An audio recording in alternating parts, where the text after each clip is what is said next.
Mesdames, j'avais envie d'aborder aujourd'hui un sujet qui est la mère biologique et la mère consciente. Nous pensons toutes, en tant que mères, que l'amour suffit pour faire grandir nos enfants, mais c'est faux. Aujourd'hui, il nous est demandé aussi d'incarner la mère consciente. La mère consciente, c'est celle qui va pouvoir offrir un cadre, offrir un espace pour l'enfant où il va se sentir en sécurité, il va se sentir en paix pour exprimer tout son potentiel et ouvrir ses ailes. La mère biologique offre l'amour mais n'offre pas ce cadre-là.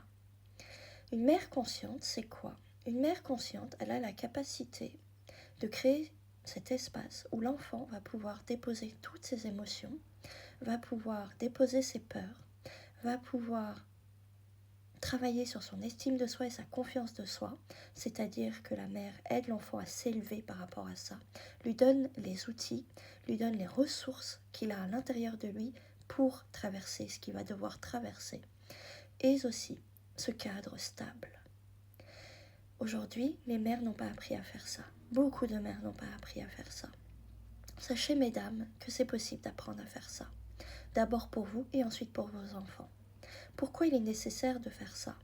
Moi, j'aime bien, c'est comparer souvent les enfants à une fleur ou un arbre.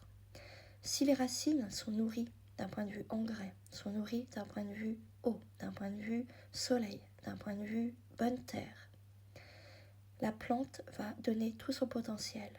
Et bien c'est pareil chez l'enfant. Si l'enfant n'est pas nourri d'un point de vue émotionnel, d'un point de vue cadre, d'un point de vue sécurité, d'un point de vue relationnel, ses racines ne seront pas stables, seront pauvres, seront en survie, seront floues, son énergie même sera floue.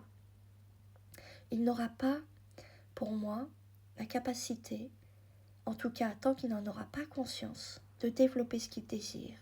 Car on ne développe pas dans le chaos, on développe dans la stabilité les choses, que ce soit pour tous les projets qu'on veut mener dans sa vie.